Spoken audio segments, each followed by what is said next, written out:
Hello friends, मैं आज बात करूंगा कांस्टेंट हार्ट बर्न के बारे में। ये जो सीने में जलन होती है, जो लगातार होती है, इसके जो रीजंस हैं, इनके जो काजेज हैं, इनके बारे में बात करूंगा मैं आज। मैं doctor V K Mishra from guest liver hospital, Swaroopnagar, Kanpur. अगर आप इस चैनल को पहली बार विजिट कर रहे हैं, मैं आपसे रिक्वेस्ट करूंगा इस चैनल को जरूर सब्सक्राइब करें, इस वीडियो को जरूर शेयर करें ताकि ये जानकारी ज्यादा से ज्यादा लोगों तक भेजी जा सके।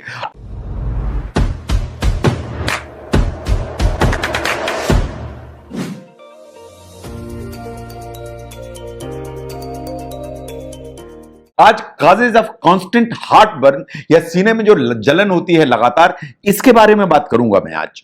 Now look at the facts. जो हार्ट बर्न आता है वास्तव में तभी आता है जब खाने की थैली के जो कंटेंट हैं वो सीने में आने लगते हैं। जो खाने की थैली है, इसके ऊपर एक वाल्व होता है जो खाने की नली एंड खाने की थैली को सेपरेट करता है। अगर ये वाल्व गड़बड़ हुआ तो खाने की थैली के जो कंटेंट्स हैं वो खाने की नली या इसोफेगस में आते हैं, तब ये हार्ट बर्न होता है।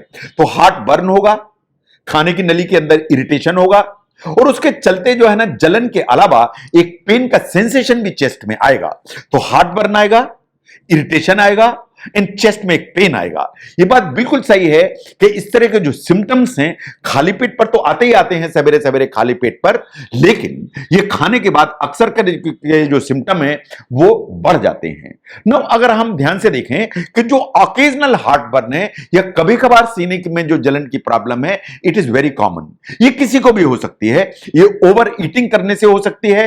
अगर आपने बहुत ज्यादा मात्रा का खाना खाया और उसके बाद लेट गए तो खाने की थैली में प्रेशर है, तो खाने का कुछ अंश और एसिड ऊपर की तरफ आएगा तो सीने में जलन होगी। ऐसे ही अगर आपके जो डाइट है उसके कॉन्स्टिट्यूएंट्स पुअर है, पुअर इन द सेंस कि आप डीप फ्राइड आइटम्स आपने खाया है, आलू बंडे, समोसे, छोले भटूरे, जिसमें ऑयल एंड स्पाइसी मटेरियल ज्यादा है, तो खाने की थैली से जो एसिड के कंटेंट हैं वो ऊपर की तरफ आएंगे तो खाने की नली में आपको जलन होगी। जब इस तरह की प्रॉब्लम होती है जो ओवर ईटिंग से या पुअर डाइट से या कभी कभार होती है, तो यह बहुत चिंता का विषय नहीं है। It's never a cause of concern. लेकिन अगर ये जो सीने में जलन है ये रोज पड़ती है, लगातार पड़ती है, इन परेशान कर रही है, आपकी लाइफस्टाइल को जो है अफेक्ट कर रही है, अगर ऐसा है तो ये अंडरलाइंग किसी हेल्थ इशू का संकेत है। अगर ऐसा है तो इसमें इन्वेस्टिगेशन की जरूरत है, इसके रीजंस को समझने की जरूरत है, इन शायद इसके लिए आपको अपने डॉक्टर से बात करने की जरूरत है। लेकिन इसके पहले इसके जो पॉसिबल काजेज हैं वो मैं चाहता हूं कि आप एक नजर देखें। जो इस तरह की जलन आपको लगातार बार बार पड़ती है उसके क्या काजेज हो सकते हैं। Number 1 is the GERD। इसे कहते हैं गैस्ट्रो इसोफेजियल रिफ्लक्स डिजीज। इसमें वास्तव में खाने की नली और खाने की थैली के बीच का जो वाल्व है, ये वाल्व डैमेज हो जाता है। ये जो वाल्व डैमेज हो जाता है उसके कारण खाने की थैली के जो कंटेंट्स हैं वो उछलकर खाने की नली में आने लगते हैं। अगर ऐसा होता है तो सीने में जलन is a very common problem. अगर इस तरह की प्रॉब्लम कई हफ्ते तक आपको हफ्ते में 2 बार होती है तो ये GERD की कैटेगरी में आता है और आपको अपने डॉक्टर से इसके बारे में बात करने की जरूरत है। नो, इसमें जो सीने में जलन आएगी, इसके अलावा और भी कुछ सिम्टम्स आएंगे, जैसे आपको गले में जो है इरिटेशन होगा, सोर थ्रोट हो जाएगा, आपकी जो आवाज है चेंज हो जाएगी, हॉर्सनेस वॉइस होगी। इसके अलावा कभी आपको खाना निगलने में दिक्कत हो सकती है अगर इसमें कुछ नैरोइंग हुई तो। इसके अलावा आपको लगातार ऐसा लगेगा कि गले में कुछ अटका हुआ है, जिसे कहते हैं feeling of lump in throat, इसे ग्लोबस भी कहते हैं। तो लगातार आपको ऐसा लगेगा कि यहां पे कुछ अटका हुआ है, जो GERD में आ जाता है। नो, GERD कितना कॉमन है? अगर हम स्टडीज को देखें तो ये मानती हैं कि adult population in United states approximately 20% जो पॉपुलेशन है वो GERD सफर करती है। अब अंदाजा लगाइए कि एडल्ट पॉपुलेशन 20% है GERD in a developed country like United states. इतनी कॉमन प्रॉब्लम है। ये जो प्रॉब्लम है और भी कॉमन हो जाती है ड्यूरिंग प्रेगनेंसी।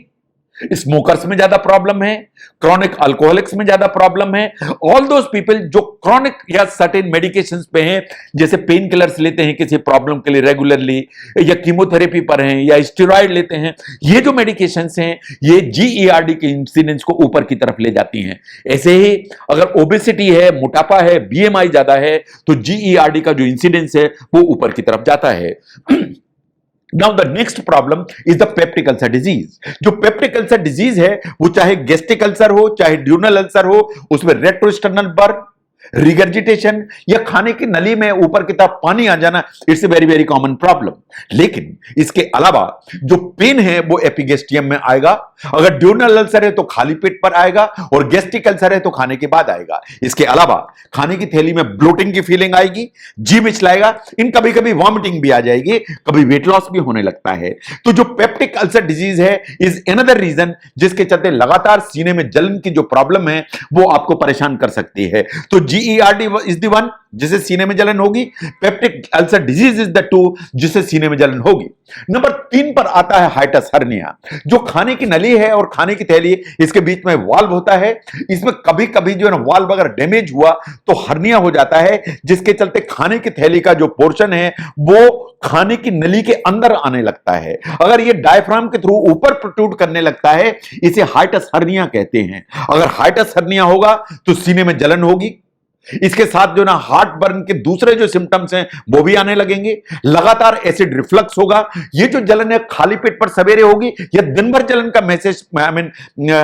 महसूस आपको हो सकती है, या बार बार लगेगा कि एसिड पलट के गले में आता है। इसके अलावा कभी ऐसा भी लगेगा कि आप जो खाना खाते हैं उसको निगलने में दिक्कत होती है या खाना कहीं फंसता है। इसके अलावा कभी आपको लगेगा कि आपने खाना खाया, आप लेटे तो रात में 2 बजे आपकी नींद खुलती है, गले में पानी आ गया, गले में एसिड आ गया, गले में खाना आ गया। तो नॉक्टर्नल जो सिम्टम्स हैं with hiatus hernia are very very common, ये आपको समझने की जरूरत है। The next one after GERD, peptic ulcer disease and hiatus hernia is the oesophageal motility disorder. जो मैं खाना खाता हूं ये खाने की नली को चला के खाने की थैली में बेचती है। ये नॉर्मल रिदमिक कॉन्ट्रैक्शन है या मोशंस हैं जिसके चलते जो खाने की थैली है उसमें खाना पहुंचता है। अगर ये जो पेरिस्टाल्सिस है इसमें डिस्टर्बेंसेस हैं तो ये जलन का सेंसेशन आएगा।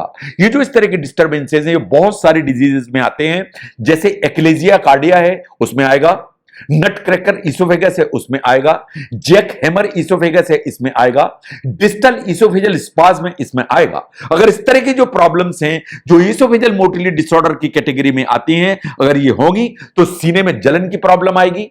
खाना खाएंगे तो अटकता हुआ महसूस होगा जिसे डिस्फेजिया कहते हैं।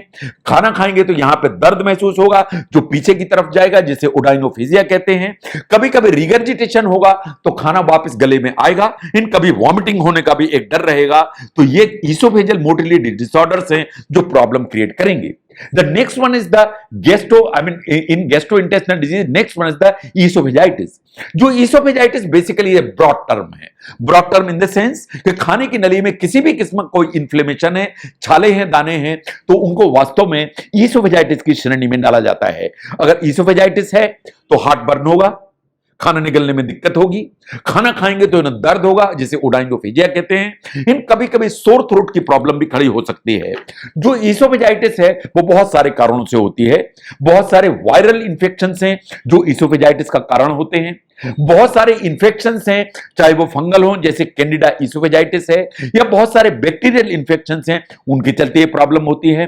बहुत सारी मेडिसिन हैं जो खाने की नली में छाले उतार देती हैं, जैसे डॉक्सीसाइक्लिन है, जो से NSAID या पेन किलर्स हैं। There are certain other antibiotic steroid also जो खाने की थैली में खाने की नली में छाले उतार सकते हैं, जिसके चलते इसोफेजाइटिस डेवलप हो जाती है। और अगर रिकरेंट आपको वॉमिटिंग हुई, आपने फ्रीक्वेंट वॉमिटिंग की, तो जो एसिड ऊपर की तरफ आता है तो खाने की थैली में छाले उतार देता है, लाला मिला देता है, इसे इसोफेजाइटिस कहते हैं। तो जो इसोफेजाइटिस वास्तव में इसे ब्रॉड टर्म है।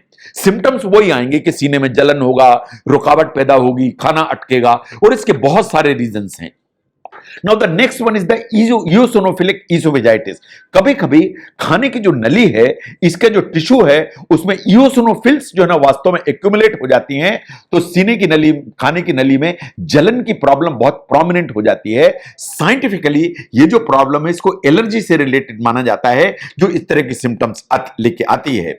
But there are certain additional symptoms जो आपको समझने की जरूरत है, क्योंकि जो सीने में जलन है जो यहां महसूस हो रही है उसके साथ कभी दूसरे सिम्टम्स आते हैं जो इंडिकेट करने लगते हैं कि कहीं कोई और प्रॉब्लम तो नहीं है। इसके साथ में कभी इंडाइजेशन आ सकता है, कुछ भी खाना खाने के बाद पेट में ब्लोटिंग का सेंसेशन आ सकता है, इसके साथ कभी कभी पेट में दर्द आ सकता है। तो जो एडिशनल सिम्टम्स हैं उनको ध्यान देने की जरूरत है कि इंडाइजेशन तो नहीं है, ब्लोटिंग तो नहीं है, स्टमक में पेन तो नहीं है। इसके अलावा कहीं कोई नॉक्टर्नल सिम्टम्स तो नहीं आने लगे, इन द सेंस कि रात में बार बार पलट के खाने की नली में एसिड आता है तो सोर थ्रोट होगा, जो आपका जो सांस है उसमें बदबू आ जाएगी जिसे बैड ब्रेथ कहते हैं, ये हेलिटोसिस कहते हैं। और अगर बार बार एसिड गले में आता है तो जो वोकल कार्ड्स हैं उनमें हल्का सा डैमेज होगा, तो जो आवाज है उसमें परिवर्तन होगा, उसको हॉर्सनेस कहते हैं। तो जो कांस्टेंट इस तरह की जो बर्निंग का सेंसेशन है जो सीने में आता है, उसके बहुत सारे रीजंस हैं। GERD is the one, but peptic ulcer disease, hearts hernia, oesophageal motility disorder, बहुत सारी जो इसोफेजाइटिस, बहुत सारी दवाइयां, बहुत सारे कारण हैं जो सीने में परसिस्टेंट जलन लेके चलती हैं। अगर आप समझते हैं कि जो सीने में जलन है इसके रीजंस को समझने में यह वीडियो आपको हेल्प करता है तो जरूर शेयर करें। मैं doctor VK Mishra from guest liver Hospital, Swaroop Nagar, Kanpur. Thank you very much.